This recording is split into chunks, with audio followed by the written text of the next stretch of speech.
찬양받게 합당하신 주께서 우리의 찬양을 받으시고 영광 가운데 우리의 삶 속에 축복으로 임하여 주시리라 믿습니다.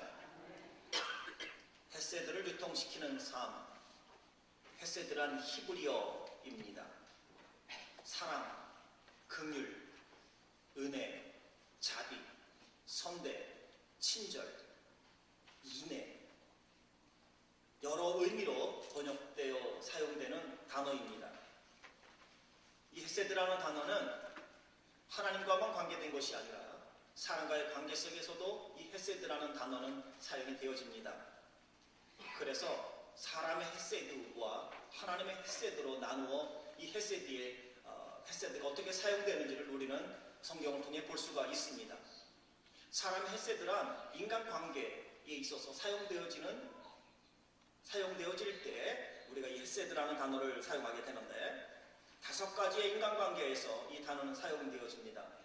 첫째는 가족과 친족 사이의 관계, 두 번째는 주인과 손님과의 관계, 셋째는 친구 사이의 관계, 넷째는 왕과 신하 사이의 관계, 그리고 5번째는 자신과 상관없는 다른 편과의 관계에서 그들에게 긍휼을 베풀고 자비를 베풀고 사랑을 베풀고 은혜를 베풀고 인애를 베풀고 성실함과 신실함과 친절을 베푸는 그 행위를 나타낼 때 헤세드라는 단어를 사용합니다. 하나님과의 헤세드란 자기 백성을 향한 하나님의 사랑과 밀접하게 관계되어질 때 이 헤세드라는 단어를 사용합니다.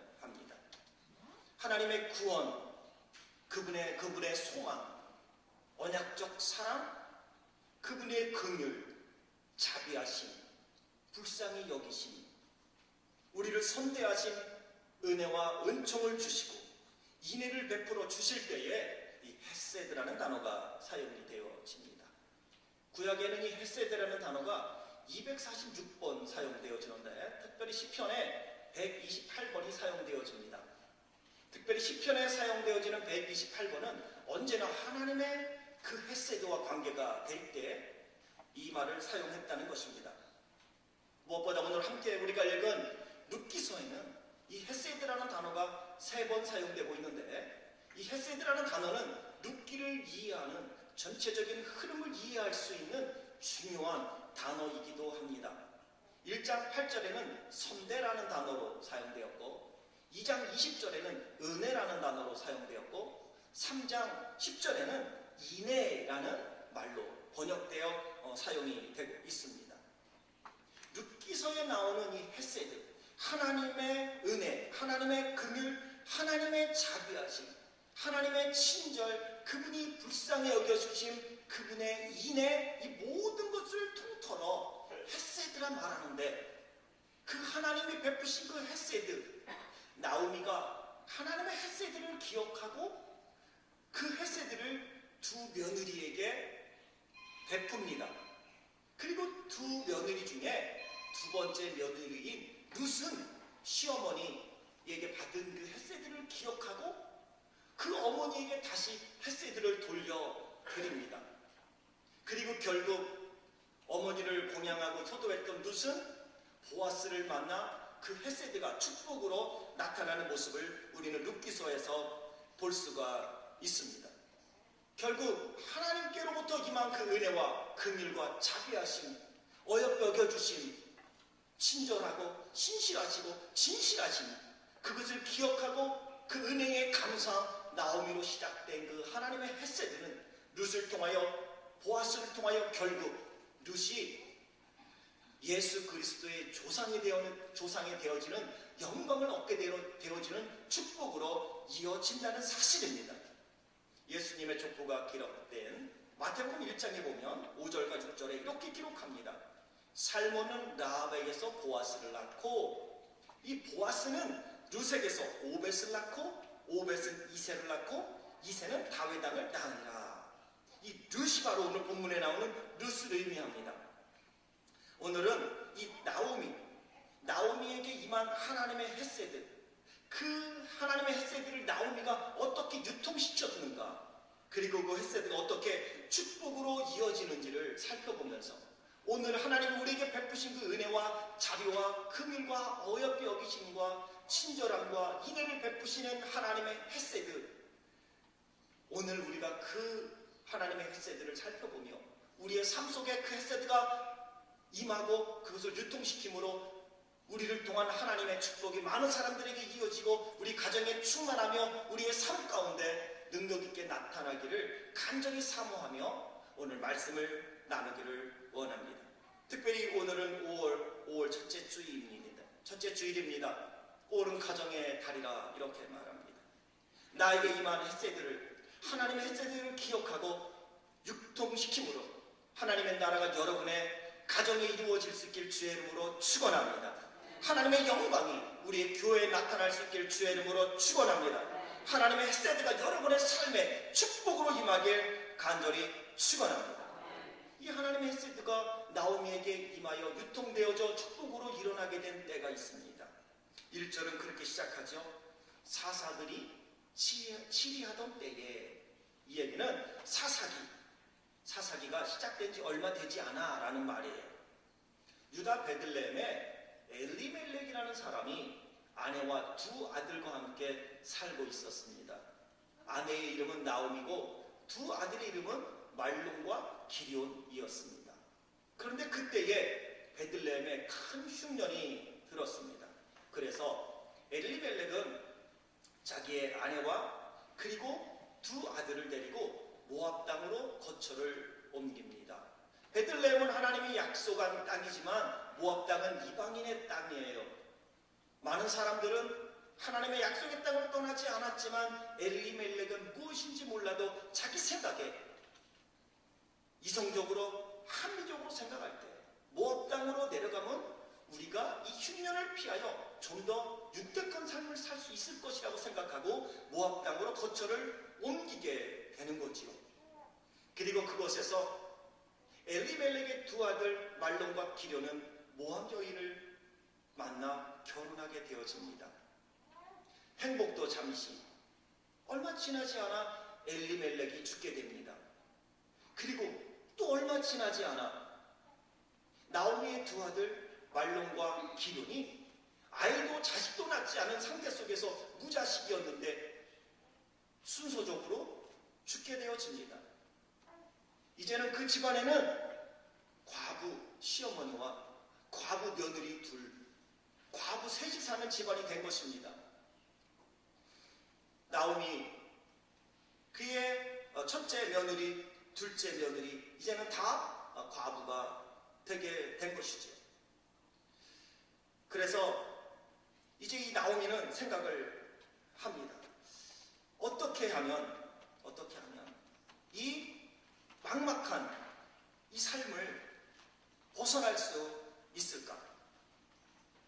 그래서 나오미는 그 두 며느리와 함께 계속 이곳에 살 수는 없다. 남의 땅에서.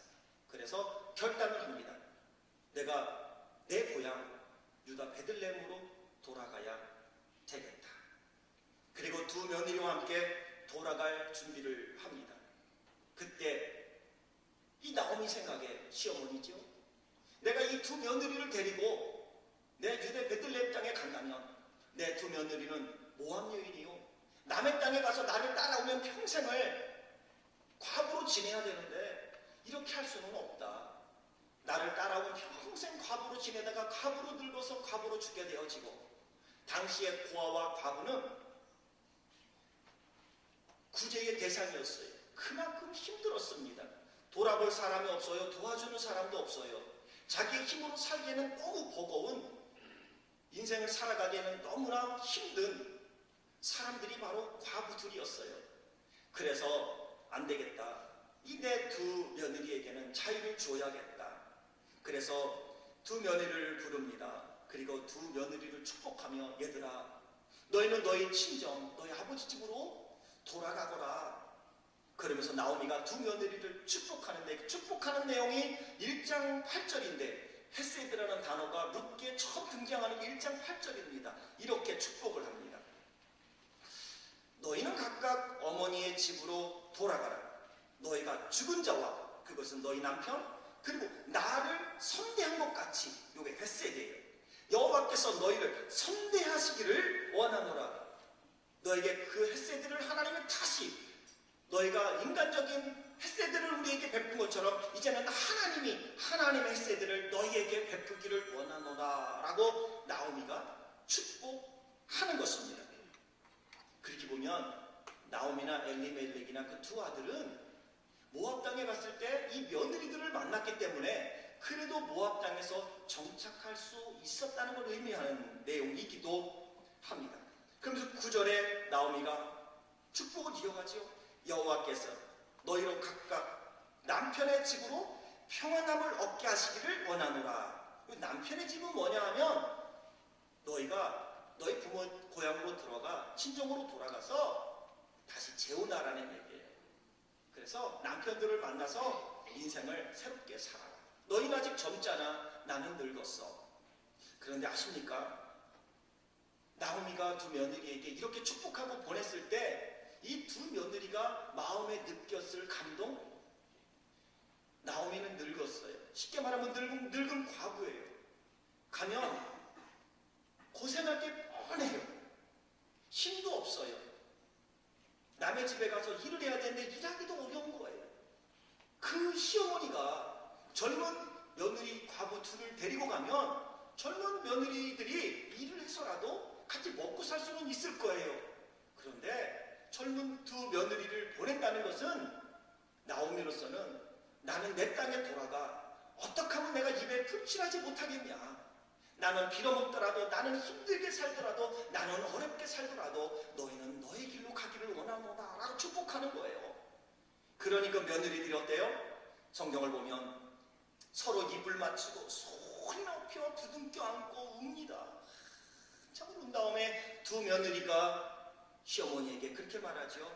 어머니와 함께 우리도 어머니의 백성에게로 돌아가겠습니다. 우리 모압 땅에 있지 않아도 괜찮아요. 우리가 다시 재혼하지 않아도 괜찮아요. 어머니와 함께 가겠습니다. 늙은 몸으로 혼자 고생할 게 뻔한데 어떻게 어머니를 혼자 고향에 돌아가게 하겠어요? 하고 엉엉대고 울고 있습니다. 하지만 나오미는 현실을 분명하게 직시합니다. 나오미가 이렇게 분명하게 현실을 직시하며 하나님의 헤세드가 너희에게 임하기를 원한다고 하는 것은 비록 괜찮은 삶을 위하여 모압 땅에 내려왔지만 고난을 당했지만 그럼에도 불구하고 이 가운데서 하나님이 우리에게 은혜를 베푸셨다고 긍휼을 베푸셨다고 자비를 베푸셨다고 그분의 헤세드를 우리가 입지 않았느냐. 나는 그거 하나 믿고 내 고향 땅에 가겠다는 거예요. 나오미는 두 며느리가 너무 불쌍했어요. 늙은 시어머니를 따라 낯선 남의 땅에 과부로 살다 죽는다는 것 여간 마음에 걸리는 게 아니에요. 그들을 어여삐 여긴 거예요. 긍휼히 여긴 거예요. 그래서 나야 어떻게든 못 살겠느냐. 하지만 너희 둘 젊은데 평생을 내가 과부로 묶어둘 수 없다. 남의 땅에 가서 조롱을 당할지도 모르고 모압 사람들 무시하는 베들레헴에 가서 너희가 겪을 고초를 내가 생각할 때 이럴 수 없다는 거예요. 며느리들아 현실을 직시해. 너희가 나를 따라온다는 것은 너희의 고난과 핍박밖에 없어. 너에게 유익될 게 하나도 없다고 내 마음 좀 편안하게 해주면 안 되겠느냐. 그러니 너희는 친정으로 돌아가라. 내 말대로 해. 이게 옳은 거야. 이것이 바로 며느리들을 향한 나오미의 헤세드입니다. 헤세드입니다. 누가 먼저 날 것 없이 그들은 다시 부둥켜 안고 소리내어 웁니다. 그리고 나오미의 강건함을 받은 첫째 며느리 오르바는 친정으로 돌아갑니다. 어머니 말씀대로 순종하여 나는 그럼 친정으로 돌아가겠습니다. 그런데 이거 둘째 며느리 룻이 문제야. 붙잡았다고 성경은 이야기해요. 다시 말하면 막무가내로 시어머니를 따라가겠다는 거예요. 막무가내로. 오늘 본문은 이 오르바가 친정으로 돌아간 후에 시어머니 나오미와 며느리 룻의 대화를 기록하고 있는 거예요. 나오미가 룻을 불러 조용히 타이릅니다. 얘야 내 동서가 그 백성과 그 신에게 돌아갔지 않았냐. 너도 돌아가라. 내 마음 편하게 해. 너 가서 네 살 길 찾아가라고. 그때 룻이 나오미에게, 시어머니에게 이렇게 간청하며, 내가 시어머니를 따라가는 이유가 있습니다. 그러며 어머니 나를 떠나가라고 말하지 마세요. 어머니를 따르지 말고 돌아가라고 더 이상 말씀하지 마옵소서 하면서 이유를 설명하는데 그게 16절과 17절이에요. 16절 이렇게 말하죠. 첫째, 어머니께서 가시는 곳에 나도 가고 어머니께서 유숙하시는 곳에 나도 유숙하겠습니다. 둘째, 어머니의 백성이 나의 백성이 되고 어머니의 하나님이 나의 하나님이 되실 것입니다. 이것이 아주 중요한 고백이에요. 룻이 시어머니 나오미를 따라 베들레헴에 가겠다는 이유는 그 백성은 선민이요 그들이 섬기는 것은 하나님인데 모압 땅에는 그곳의 신을 섬겨요. 모압의 신이 따로 있어요. 그런데 내가 어머니와 함께 살면서 하나님이 진정으로 살아계신 하나님, 유일한 하나님이신 것을 내가 보았단 말이에요. 그리고 나도 그 하나님을 믿는단 말이에요. 내가 내 고향으로 돌아가는 건 내가 하나님을 포기하는 것과 동일합니다. 내가 내 고향으로 돌아가는 건 내 육체적으로는 편안할지 몰라도 그것은 내가 하나님 신앙을 버리는 것과 똑같다고요. 나는 이 신앙을 버릴 수가 없어요. 단지 어머니를 긍휼히 여기는 마음이 있는 것뿐 아니라 나는 하나님 신앙을 지키고 싶단 말이에요. 그래서 어머니의 백성은 나의 백성이 되고 어머니의 하나님이 나의 하나님이 되실 거라고요. 그때부터 나오미의 마음은 룻에게로 향하고 있는 거죠. 그러면서 세 번째 이렇게 말해요. 어머니께서 죽으시는 곳에서 나도 죽어 거기 장사될 것입니다. 한마디 더 합니다. 넷째, 내가 죽는 일 외에 어머니와 떠나면 여호와께서 내게 벌을 내리시고 더 내리시기를 원하나이다. 이것은요 신앙의 고백인 거예요. 신앙을 따라 믿음을 따라 살아가는 거예요. 이것이 시어머니를 향한 며느리 룻의 헤세드인 것이죠. 긍휼히 여기고 은혜를 베풀고 자비를 베푸는 거예요. 떠나도 괜찮은 건데 안 가겠다는 거예요. 오히려 믿음으로 고난의 길을 가겠다는 것을 이야기하고 있는 것입니다. 이 말을 들은 나오미는 더 이상 할 말이 없어요. 그리고 룻을 품고 룻과 함께 그 며느리와 함께 고향 베들레헴으로 돌아가게 됩니다. 오늘 우리는 이곳에서 나오미에게 임한 하나님의 헤세드를 나오미가 자기들 며느리에게 베풀고 그 며느리 중에 특별히 룻은 이성적이고 합리적으로 생각하지 아니하고 믿음으로 내가 하나님 신앙을 버릴 수 없다고 그 시어머니 나오미를 따라 나서는, 그러면서 그 어머니를 긍휼히 여기고 그 어머니에게 자비를 베풀고 그 어머니를 어여삐 여기는 룻의 그 마음, 그것이 계속해서 유통되고 있는 것을 우리는 볼 수가 있습니다. 그런 말 있지요. 구르는 돌에는 이끼가 끼지 않는다고. 긍휼과 은혜와 사랑을 받은 것 하나님께 받는 것으로 족하지 않습니다. 그거는 유통시켜야 합니다. 유통시키지 못하면 그것은 썩게 되어 있습니다. 사업을 하는 사람들이 가장 조심하는 게 무엇입니까? 재고입니다. 많이 팔아도 재고가 많이 남으면 손해보는 일이에요. 제일 중요한 건 유통이에요. 유통이 잘 돼야 돼요. 그거는 장사가 잘 되는 거예요. 사업을 성공할 수 있는 방법이에요. 동일하게 하나님의 사랑과 은혜와 긍휼과 어여삐 여기심을 받고 용서를 받고 자비를 받았다면 그것을 이제는 우리는 유통시켜야 합니다. 그럴 때 그 하나님의 헤세드는 다른 사람들에게 유통되어지고 그 하나님의 헤세드는 또 다른 사람을 구원하며 우리의 삶에는 축복으로 임하게 된다는 것입니다.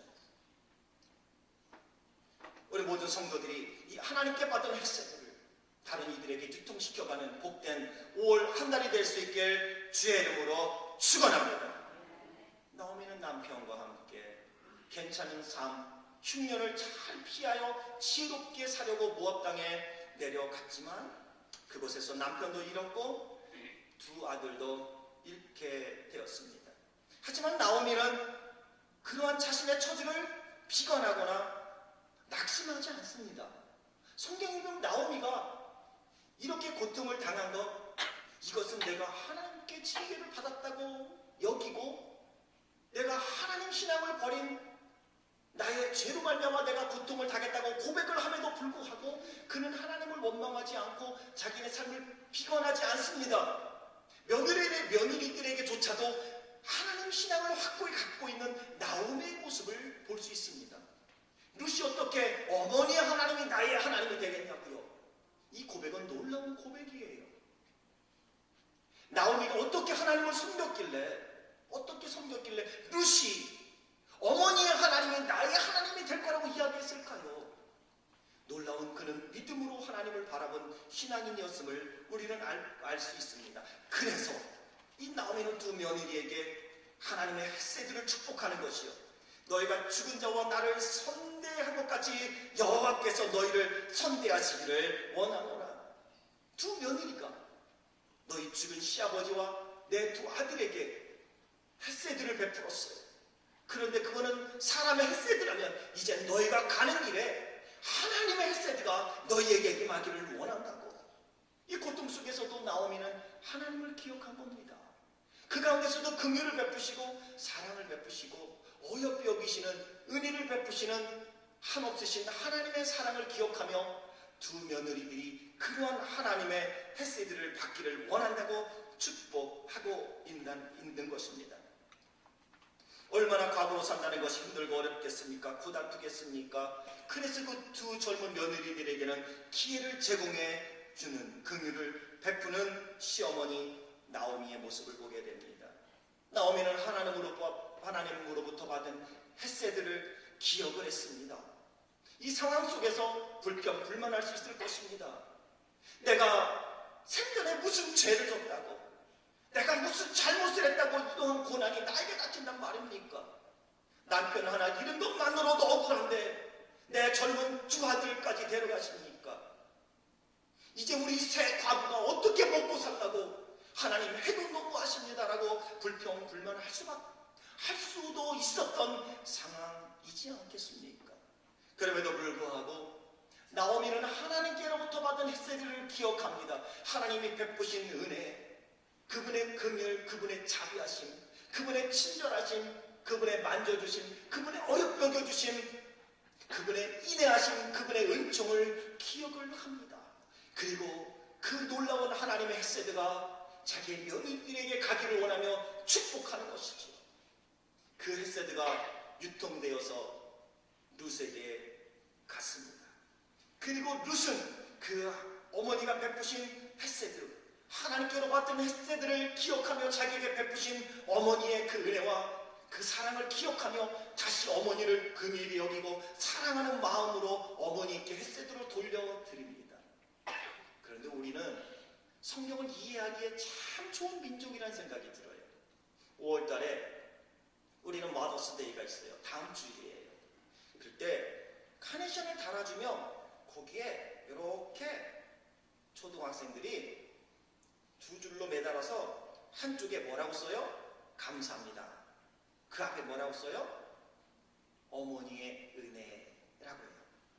어머니의 은혜 감사합니다 그래요. 그 은혜가 뭐예요? 이게 헷세드예요. 은혜 속에는 어머니께서 나를 먹여주시고 값없이 나를 케어해 주시고 아무 기대하지 아니하고 나를 위하여 자기의 목숨까지도 버리려고 했던, 그러면서 나를 이 땅에 태어나게 하신 어머니의 사랑, 그 모든 것이 함축되어 있는 게 헷세드라는 단어예요. 그것을 기억하며 우리는 감사하는 거예요. 우리는 헷세드라는 단어를 더 잘 이해할 수 있는 방법 하나 있어요. 사람들과 대화하다 보면 그런 말이에요. 내가 처음 이민 왔을 때, 내가 그 양반 은혜 참 많이 입었어. 그래서 내가 이렇게 지금 살아. 기억하십니까? 그 사람의 은혜, 그 사람이 누구예요? 그 사람 때문에 이 땅에 정착하게 되지 않았습니까? 그게 남편입니까? 고맙다고 인사하세요. 그게 아내입니까? 감사하다고 인사하세요. 그게 이웃입니까? 그들을 향하여 고마움에 대한 감사 표시를 하십시오. 그게 5월입니다. 그게 자녀들이었습니까? 애들에게조차 얘야 고맙다고 인사하세요. 그게 하나님의 헷세드를 기억하는 방법입니다. 하나님이 어떻게 나는 우연 중에 만난 것 같지만 우연이 아니라 그 그 가운데 하나님의 섭리가 있어서 우리는 그 만남을 통하여 하나님의 은혜 안에서 그 헷셋 안에서 오늘 이렇게 살아가고 있기 때문입니다. 나오미를 향한 룻의 고백, 룻이 착한 사람이기 때문이었겠습니까? 그것만은 아닙니다. 룻은 나오미를 통해 신앙이 무엇인지, 하나님 신앙이 무엇인지를 알았고, 그 하나님 신앙 안에서 나오미가 하나님의 헷세들을 기억하며 자기들에게 베푼 긍휼을, 자비, 은혜를 기억을 했던 것이지요. 하나님을 떠난다는 것, 내가 어머니를 떠난다는 건 하나님을 떠난다는 것입니다라는 룻의 신앙의 고백. 그래서 그 신앙을 유지하기 위해서 모압 족속이 아닌 어머니 시어머니를 따르고 시어머니의 백성이 되길 원하고 시어머니가 섬기는 하나님을 자기도 섬기겠다고 고백하고 있는 것입니다. 어찌 보면 누가 더 지혜로웠냐고 한다면 나오미의 첫째 며느리겠지요. 나오미의 첫째 며느리는 이것이 더 지혜로울 수도 있어요. 오르반은 합리적이고 이성적으로 생각을 했어요. 어머니 말씀이 100번 지당하십니다. 지금은 우리가 헤어짐이 힘들고 슬프지만 어쩌면 어머니의 말씀이 맞는지도 모르겠어요. 그러고 합리적이고 이성적으로 생각하고 어머니를 떠난 거예요. 그런데 룻은 이성적이고 합리적인 게 아니라 믿음을 따라 순종했다는 것입니다. 사랑하는 성도 여러분, 우리 인생 속에는 합리적이고 이성적으로 판단하고 결정해야 될 것들도 많지만 우리 신앙인들은 무엇보다 믿음을 따라 결정해야 하리라 믿습니다. 룻은 자기에게 이렇게 좋은 일이 있을 거라고 생각하고 나오미를 따라 나선 게 아니에요. 자기에게는 오히려 고난이 기다리고 있어요. 나오미를 따라 나서면 고통이 따를 거예요. 조롱이 있을지도 몰라요. 평생을 혼자 살아야 될지도 몰라요. 그럼에도 불구하고 룻은 믿음을 따라 어머니께 받은 그 헷세드에 대한 보답으로 어머니를 따라가고 어머니가 하나님께 받은 그 헷세드로 인하여 나도 살기를 원한다는 믿음의 고백으로 시어머니 나오미를 따라 나섰을 때에 그 룻에게 하나님은 놀라운 보응을 해주고 있지 않습니까? 믿음을 따라 살아갔던 그 룻은 결국 내일의 보장은 없지만 믿음을 따라갔던 룻은 보아스를 만나게 됩니다. 그리고 보아스를 통하여 그는 예수님의 족보를 이루는 오벳을 낳고 그가 이새를 낳고 이새가 다윗 왕을 낳음으로 그가 당당하게 예수님의 조상이 되는 영광을 누리게 되는 것입니다. 오늘 하나님이 주시는 그 헷세들을 기억하고 유통시킴으로 축복의 열매를 많은 사람에게 드러내며 살아가는 복된 성도들이 되길 주의 이름으로 축원합니다. 마태복음 5장 7절에는 그렇게 말씀합니다. 긍휼히 여기는 자는 복이 있나니 저희가 긍휼히 여김을 받을 것입니다. 나오미가 룻을 어여삐 여겼고 룻이 어머니를 어여삐 여겼을 때 하나님은 룻을 어여삐 여겼습니다. 합리적이고 이성적으로 오르바처럼 어머니를 떠날 수 있었지만 룻은 어머니를 지켰습니다. 그리고 공경했습니다. 효를 다했습니다. 그럴 때 하나님은 룻을 축복하여서 보아스를 만나게 하시고 예수님의 조상이 되는 모함 여인임에도 불구하고 이방 여인임에도 불구하고 예수님의 조상이 되어지는 그 족보에 당당하게 이름을 올리고 있다는 사실입니다. 그 위에 여기는 자에게 하나님은 긍휼을 베풀어 주십니다. 올 가정의 달입니다. 서로 어여삐 여길 수 있기를 원합니다. 서로 불쌍히 여길 수 있기를 원합니다. 서로에게 긍휼을 베풀 수 있기를 원합니다. 서로에게 은혜와 사랑을 나누어 줄 수 있기를 원합니다. 그러므로 가정에 하나님의 나라가 이루어지고 여러분이 소속되어 있는 구역과 선교회에 하늘의 기쁨이 가득하고 이 하나님의 교회의 사랑과 행복이 충만하며 부흥의 역사가 일어나 저나 여러분 우리를 통하여 하나님의 놀라운 그 헷세드가 많은 이들에게 증거되어지고 그것이 이 땅을 행복하게 하며 이 땅 가운데 하나님의 살아계심이 드러나는 멋진 역사 축복으로 나타나길 주의 이름으로 축원합니다. 하나님께 받은 헷세드 간직하지 말고 유통시킴으로 더 큰 하나님의 역사를 이루는 복된 성도들이 되길 주의 이름으로 축원합니다. 헷세드를 실천하는 방법으로 옆에 있는 분에게 인사 한번 하겠습니다. 참 고맙습니다. 뭔지 몰라도 참 고맙습니다. 앞으로 제가 한 번 더 쳐다보겠습니다. 인사하겠습니다. 앞으로 제가 한 번 더 쳐다보겠습니다. 제가 앞으로 한 번 더 쳐다보겠습니다. 좀 멋쩍긴 하지만 한번 해볼까요? 사랑합니다. 이거는 괜찮을 것 같아요. 축복합니다. 하나님이 햇새들을 베푸기를 원합니다. 하나님이 햇새들을 베풀기를 원합니다. 기도합시다.